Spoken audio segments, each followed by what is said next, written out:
काफी दिनों से जो पीएम पैकेज की तरफ से जो मांग चल रही थी कि रिलोकेशन की, कि हमें तब तक रिलोकेट किया जाए जम्मू में जब तक कश्मीर घाटी में जो टारगेट किलिंग का मामला हमेशा से देखने को मिला, उसको लेकर कहीं ना कहीं जो डर और भय कश्मीरी पंडित समुदाय के अंदर था। और पीएम पैकेज, खास करके पीएम पैकेज एम्प्लॉइज, और साथ ही साथ में बात करूं तो all Jammu based reserve category के अंदर जो डर भय बैठा हुआ था, वो कहीं ना कहीं उसको लेकर भी वो कश्मीर नहीं जाना चाहते थे। नमस्कार, आपका स्वागत है समीक्षा न्यूज नेटवर्क में।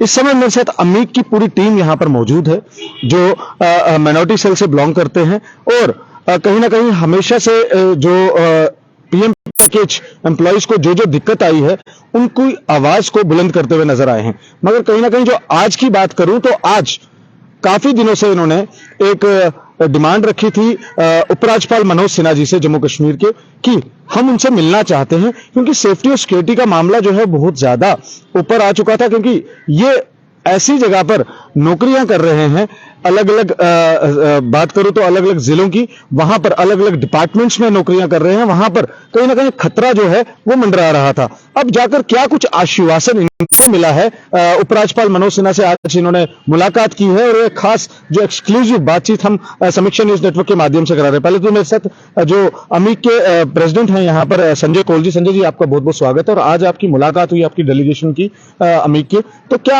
आपको आश्वासन जो उपराज्यपाल मनोज सिन्हा जी की तरफ से मिला? हाँ, नमस्कार। तो मैं आपके माध्यम से बेसिकली अपने सारे जितने भी दर्शक हैं और जितने भी हमारे पीएम पैकेज और नॉन पीएम पैकेज और आर रिजर्व कैटेगरी एम्प्लॉइज है, उनके साथ एक साझा करना चाहता हूं जो हम आज बेसिकली ऑनरेबल एलजी साहब से मिले हैं। तो कल जाके हम लोगों को एक कॉल आई थी वहां से, क्योंकि बेसिकली आपको डेलीगेशन से बुलाया गया था। ये वही वाली डेलीगेशन है जो 27 मई को वहां पर गई थी। 27 मई जो अमीक माइनॉरिटी का जो गठन है या जो चयन है, जो अमीक माइनॉरिटी का बेसिकली ये क्या है, it is the amalgam of all the welfare association. चाहे कोई, ये हमारे पीछे जो हमारे जो अवतार जी बैठे हैं, ये बारामूला से हमारे प्रेसिडेंट हैं, ये हमारे गांधरबल से हमारे प्रदीप जी, ये हमारे रोहित जी, हमारे बारामूला से हमारे जनरल सेक्रेटरी हैं, ये हमारे विनोद जी हैं, ये हमारे मटन से है, ये हमारे अरविंद जी हैं, ये हाल से हमारे प्रेसिडेंट है। यानी बेसिकली अमीक माइनॉरिटी का जो रिप्रेजेंटेशन जो कह रहे हैं लोग, ये रिप्रेजेंटेशन खाली अमीक माइनॉरिटी के पास है। देखिए, प्रोटेस्ट साइड पे हम लोग कभी भी इनसे कभी कोई गिला या खपा नहीं है, क्योंकि जो ये मांग रहे हैं वही हम भी मांग रहे हैं। मगर कहीं ना कहीं डेडलॉक को तो कहीं ना कहीं ब्रेक तो करना है जी। देखिए, 7 महीने या 8 महीने से हम लोग सड़कों पे है, क्योंकि जितना भी हम लोगों को डिमांड थी जो कश्मीर में थी, और ये रिप्रेजेंटेशन वो एक्चुअल रिप्रेजेंटेशन जिन्होंने कश्मीर में प्रोटेस्ट शुरू किया था, जो कश्मीर में एक महीना हम लोग सड़कों पे बैठे रहे, ये वही रिप्रेजेंटेशन है। बाकी जो उनकी डिमांड है वही डिमांड हमारी भी है, जो डिमांड सारे एम्प्लॉइज की वही डिमांड सबकी है, भारत का जो सबकी है। तो अगर मेरे को एक चीज बताइए, अगर वहां से कोई राहत आती है, that will not go for हमारा कुछ सेट ऑफ सेक्शन नहीं। मगर एक चीज आज हमने वो भी कवर किया हमने एसएनएन न्यूज के माध्यम से, समीक्षा न्यूज नेटवर्क के माध्यम से, क्योंकि हम लोग हमेशा से उन लोगों की आवाज को बुलंद करने की कोशिश करते हैं, केंद्र तक, जम्मू कश्मीर प्रशासन तक पहुंचाने की कोशिश करते हैं, जो लोग कहीं ना कहीं जिनकी जो जो डिमांड्स होती हैं। तो हम एक जरिया रहते हैं कि आपकी आवाज को आगे तक पहुंचाएं। मगर कहीं ना कहीं आज जो हमने प्रेस क्लब के बाहर एक प्रदर्शन देखा, जिसको लेकर काफी ज्यादा पीएम पैकेज एम्प्लॉइज वहां पर मौजूद थे, जिन्होंने साफ तौर पर एक कहा कि हमें अभी तक नहीं पता है कि वहां पर डेलीगेशन से कौन गया, क्यों मिलने गया, और हम लोग लगातार 248 दिन से प्रदर्शन कर रहे हैं, तो हमें नहीं बुलाया गया, हमारे को नकारा गया और हमारी जगह कोई और चला गया। नहीं, ये हमारी तरह नहीं है। बेसिकली हम लोग जो अमीक माइनॉरिटी है, ये बेसिकली पिछले 4 महीने से एडमिनिस्ट्रेशन में काम कर रहा है, क्योंकि हमारे जो बच्चों की जो सैलरीज है, हमारी जो सिक्योरिटी का मसला जो कंसर्न है, हमारे हर दरवाजा हमने खटखटाया, चाहे कोई भी दरवाजा हो, चाहे सेक्रेटरीट का दरवाजा हो, चाहे सेक्रेटरीट से बाहर हो, चाहे हमारा एलजी ऑफिस का, ये तभी जाके आज हमें 4 महीने का ये फल मिला है। और 4 महीने के फल के बावजूद भी जब अमीक माइनॉरिटी को कल एक न्योता आया वहां से, हमारे एलजी ऑफिस से, तो हम लोगों ने बेसिकली क्या किया, हमने तुरंत बिना सोचे समझे हमने अमीक जो डिस्प्लेसर है हमारे यहाँ पर, जो हमारे यहाँ के प्रेसिडेंट है, उनसे हमारे बिल्कुल संपर्क में रहे, और रात के 11:30 तक भी बात हुई है, और सवेरे 10:30 तक ही वॉज रेडी टू कम। 10:30 के बाद उन्होंने फोन करना बंद कर दिया। वी वर वेटिंग टिल 11, हम लोग 11 बजे तक वेट कर रहे थे। वहां पे जैसे हमने देखा कि योगेश जी भी वहां पर मौजूद थे, सतीश रैना जी भी मौजूद थे, उसके साथ साथ काफी सारी महिलाएं भी वहां पर थी और रंजन जी भी वहां पे थे। वो तो साफ तौर पर कह रहे हैं हमें कोई न्योता नहीं दिया गया, हमें नहीं बुलाया गया। नहीं। ये ऑन रिकॉर्ड है हमारे पास, जो लाइव हमने किया है मैं वहाँ आपको पे। एक चीज बता दूंगा, अगर मैं भी आपको ऑन रिकॉर्ड बता दूंगा, मैं आपको सारी बेसिकली जितनी भी आपको रिकॉर्डिंग दिखा दूंगा या कोई भी दिखा दूंगा, मेरे पास सब कुछ है। सतीश जी को आप पूछिए, आप सतीश जी को पर्सनली पूछिए ना कि भैया आपको सारे दर्शक तो आप तो तैयार थे, उन्होंने बोला कि मुझे दांत में दर्द है, मुझे फीवर है, बट समहाउ क्योंकि वी कुड अंडरस्टैंड कि मगर हम 11 बजे तक उनका वेट करते रहे, क्योंकि हमें 11:15 फिर अंदर बुलाया, तो फिर हम लोगों ने मोबाइल ऑफ करके रखे, तो we were waiting. But unfortunate यही है, क्योंकि अगर वो आ जाते तो मुझे लगता है क्योंकि कहीं ना कहीं कुछ पिक्चर साफ आ जाती है। तो अब जैसे कि आपकी जो डिमांड्स थी उसको लेकर जो आपकी बातचीत हुई उपराज्यपाल मनोज सिन्हा जी से, तो क्या कुछ निकलकर सामने आया? क्या कुछ आश्वासन दिया उन्होंने आपको? क्या कुछ सिक्योरिटी सेफ्टी की बात हुई? क्या कुछ निकलकर सामने? हाँ जी। सबसे पहले जो हमारा जो बेसिकली जो मेन मुद्दा है दैट इज द रिलोकेशन, क्योंकि रिलोकेशन वो भी मांग रहे हैं, हम भी मांग रहे हैं, कोई डिले नहीं है इसमें, जान की क्योंकि सुरक्षा। उन्हीं का एक लाउड एंड क्लियर मैसेज था कि घर बैठ के तनख्वाहें नहीं मिलेंगी। नहीं, वो उसमें उन्होंने कहा कि भैया ये तोड़ मरोड़ के बोला गया, हमने उन पे भी बात की वहां पर, तो बड़े सकारात्मक और बड़े पॉजिटिविटी के साथ वो वहां पर बैठे रहे और बड़ा पेशेंटली, आप यकीन नहीं मानोगे, आई वाज नॉट एक्सपेक्टिंग, इतना पेशेंटली उन लोगों ने सुना है और बहुत ही यानी अपना समझ के हम लोगों के सारे दर्द, हमारे सारी जो मेमोरेंडम के एक एक पॉइंट को सुना है, डिस्कस किया है, यानी हमारे पास 8 पॉइंट है और एश्योर किया है कि एवरीथिंग विल बी सेट और हर कोई चीज with the shortest possible time. ये मेरा एश्योरेंस है, जाओ बोलो बाहर, ये मेरी एश्योरेंस है। इससे ज्यादा मेरे को एक चीज बताइए, इससे ज्यादा आपको एश्योरेंस क्या मिल सकती है? जी साहब, सिक्योरिटी ये उपराज्यपाल मनोज सिन्हा जी के वर्ड्स हैं। हाँ जी। ये मनोज सिन्हा जी का खुद का बयान है सर, हम लोग कुछ नहीं कहते, खुद ये खुद का बयान है, हम उनके बड़े शुक्रगुजार हैं, हमने पहले भी उनको शुक्रिया अदा किया। तो रिलोकेशन के लिए उन्होंने क्या कुछ कहा? रिलोकेशन देखो, वो रिलोकेशन उन लोगों ने थोड़ा सा, इसमें हम लोग रिलोकेशन के बारे में कह रहे हैं कि अटैचमेंट टिल जब तक वहां पर सिक्योरिटी सिनेरियो ये है, और वो भी उस चीज को मानते हैं कहीं ना कहीं, को बोला कि उसका संज्ञान ले लूंगा। हाँ, उसका संज्ञान ले लूंगा। ये देखो, मेरे को एक चीज बताए, इट इज एन इनिशिएटिव, ये एक इनिशिएटिव है। तो क्या लगता है, मैं एक सवाल करना चाहूंगा, नहीं, मैं एक आपसे भी जानना चाहता हूं, क्योंकि मेरी जनता जानना चाहती है। हमेशा कश्मीरी पंडित के मुद्दे को हम उठाते आए हैं, समुदाय के मुद्दे को उठाते आए हैं, उनकी जो भी प्रॉब्लम्स होती है हम लोग हमेशा वहां पे पहुंचे होते हैं और चाहते हैं कि उनकी जो मांगे हैं, जैसे रिलोकेशन की मांग 248 दिनों से लगातार बात चल रही है, मगर कहीं ना कहीं मैं एक चीज जानना चाहता हूं आपके माध्यम से, क्योंकि आप मिनॉरिटी से हैं, अमीक के प्रधान भी हैं, और ये चीज जानना चाहता हूं कि जब भी आज की डेट में आपको क्या लगता है कि कश्मीरी पंडित समुदाय के जितने भी पीएम पैकेज के तहत कश्मीर घाटी में अलग अलग जिलों में अलग अलग डिपार्टमेंट्स में लगे हैं, चाहे वो टीचर हो, चाहे वो पीडब्ल्यूडी हो, चाहे वो पीडीडी डिपार्टमेंट हो, किसी भी डिपार्टमेंट में लगे हो, क्या अभी तक वहां पर कोई नौकरी नहीं कर रहा है? सारे जम्मू में है क्या? आप यकीन नहीं करोगे, आप बड़े हम भी बड़े अचंभे में आए, तो जब उन्होंने डाटा खोला अपना सारा, उन्होंने एक फाइल पूरी लाई थी जिसमें सब कुछ डाटा A to Z, कि तुमने ज्वाइन किया, हम आप क्या बताओगे उनको, उनके पास सारा डाटा है, किसने ज्वाइन किया, किस डिपार्टमेंट से ज्वाइन किया, किस डिस्ट्रिक्ट से ज्वाइन किया और क्या क्या डेवलपमेंट हमने आज तक की है।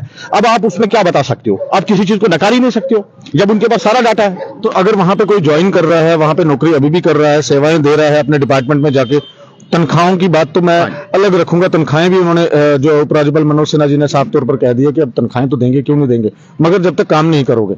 नहीं, आज हमारे साथ थोड़ा सा एक और इस चीज में थोड़ी सी डेवलपमेंट ये हुई है, क्योंकि जिसमें हम लोगों ने बड़ा, क्योंकि आपको पता है, क्योंकि हमारा कश्मीरी पंडित का एक बहुत बड़ा त्योहार आ रहा है जो हमारी शिवरात्रि है, वो फरवरी के मंथ में है। तो हम लोगों ने एक ह्यूमैनिटेरियन टच के तहत हम लोगों ने उनको बड़ा, एक बड़े होने के नाते उन्होंने एक दरियादिली दिखाई है। उन्होंने बोला कि इनकी सैलरी, जिन्होंने ज्वाइन किया है, उनकी सैलरी विद इन 10 days वागुजार की जाएगी। जो भी उनका पेंडिंग सैलरीज है वो सबको मिल जाएगा जिन्होंने ज्वाइन किया, और प्लस जो उनका जो इंटरमीडिएट पीरियड है, जिन्होंने ज्वाइन नहीं किया होगा उनके लिए अभी तक कुछ नहीं बोला। हमने वैसे रिक्वेस्ट की थी तो उन्होंने उनको बोला कि हम उसका थोड़ा सा सोच लेंगे। हाँ, तो मुझे बताइए, वहां पर जब आप भी वहां पर नौकरी कर रहे हैं, तो काफी सारे लोग आपके समुदाय के हैं जो वहां पर जॉब कर रहे हैं, मगर क्या लगता है आपको, वो जो इस समय कश्मीर घाटी में मौजूद है, चाहे वो कुपवारा की बात करूं, बडगाम की बात करूं, अनंतनाग की बात करूं, कोई भी जिला ले लीजिए, तो क्या उसको वहां पर सेफ्टी और सिक्योरिटी नहीं मिल रही है केंद्र की तरफ से या जम्मू कश्मीर प्रशासन की? सर, उन्होंने ऐसा एक पेपर निकाला कि जिनका उन्होंने सिक्योरिटी ग्रिड का जो उन्होंने बात की वहां पर, आप यकीन नहीं मानोगे, क्योंकि उन्होंने खुद ही कहा, बोला सेफ्टी सिक्योरिटी आपका कंसर्न नहीं है, ये मेरा कंसर्न है। आप मेरे बच्चे हो, मैं अपने बच्चों के साथ, कोई माँ बाप ऐसा कोई गलत कर ही नहीं सकता है, इसलिए उस चीज को मेरे जिम्मे रख लो। हमने चुस्त कर दिया है, हम लोग बहुत सारे फ्रंटों पे काम कर रहे हैं जो हम आपको नहीं बता सकते या पब्लिक में नहीं बताए, बहुत अंदर से काम हो रहा है। तो आपको निश्चित होने की, हाँ, आप निश्चित होकर बैठिए। ये उनका कहना है साफ तौर पर। ठीक है, तो उपराज्यपाल मनोज सिन्हा जी ने साफ तौर पर इनके साथ इस समुदाय को अपना बच्चा कहा है और ये भी कहा है कि आपको सेफ्टी सिक्योरिटी की जो बात है वो मेरे तक है, वो मेरा काम है, वो मैं कैसे दूंगा, क्या करूंगा, वो उनकी। मगर एक और चीज, जैसे शिवरात्रि की बात करें, कश्मीरी पंडित समुदाय के अंदर ये बहुत बड़ा त्योहार होता है शिवरात्रि, जिसको लेकर कहीं ना कहीं जो उपराज्यपाल मनोज सिन्हा जी से भी जब इन्होंने बात की तो उन्होंने कहा जिन्होंने ज्वाइन किया है उनकी सैलरीज आज तक की जितनी भी होंगी वो उनको मुहैया करा दी जाएंगी, उनको दे दी जाएगी। एक और सवाल आपसे, कश्मीर घाटी और यहां पर अलग अलग पॉलिटिकल पार्टीज की बात करूं तो उमर अब्दुल्ला का एक बयान आता है, पूर्व मुख्यमंत्री रह चुके हैं जम्मू कश्मीर के, नेशनल कॉन्फ्रेंस के वाइस प्रेसिडेंट हैं, कि धारा 370 और 35 से हटने के बाद कश्मीर घाटी में या जम्मू कश्मीर में आतंकी हमले ज्यादा होना स्टार्ट हो गए।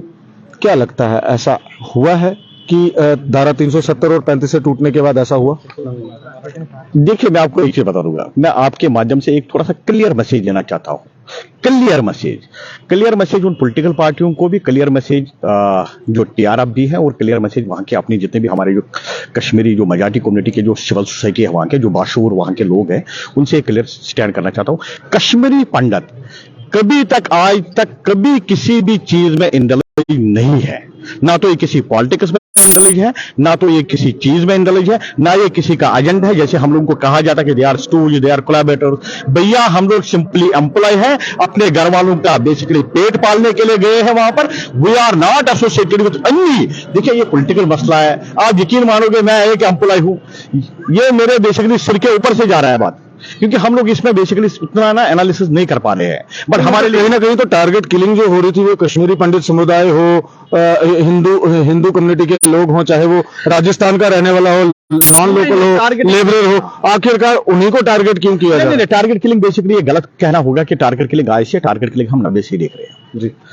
जब टिप्पालाल टपलू मारे गए, जो हमारे प्रेमनाथ बागची मारे गए, जैसे हमारे नीलकंठ गुंजू जी मारे गए, या बहुत सारे मारे गए, उसमें मजाटी कम्युनिटी के भी लोग हैं, ये टारगेट किलिंग पहले से ही थी, ऐसा कुछ नहीं, इसमें कोई नया नहीं है। मगर हाँ, जो आज जो पीएम पैकेज को जो टारगेट किया गया है, जो पर्टिकुलरली जो 2021 से जो सिकंदर कौर और दीपक चंद की जो हत्या की गई है, जो हमारे रंगनी वाला जो बहन की जो हत्या की गई, जो हमारे राहुल भट्ट जो भाई हमारे यहां पर ऑफिस में शूट किया गया है, ये बेसिकली कंसर्न है, ये हमने कंसर्न वहां पर दिखा दिया।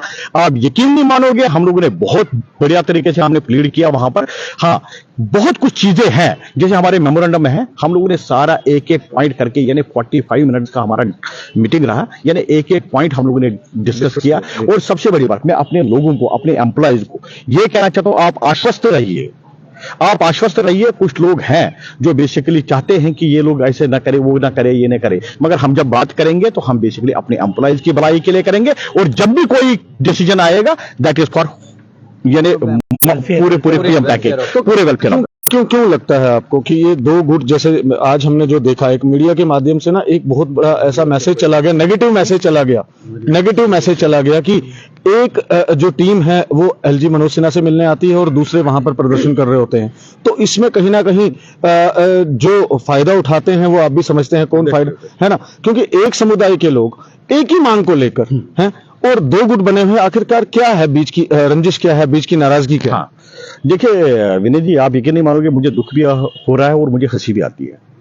दुख इसलिए हो रहा है क्योंकि हमारी माइनॉरिटी की तरफ से कोई रंजिश नहीं है, क्योंकि हमने जब भी चाहा तब आकर के हाथ बढ़ाया हमने, और जब भी गए हम लोग तब जाके हमने प्रोटेस्ट में गए या किसी भी तरीके से गए।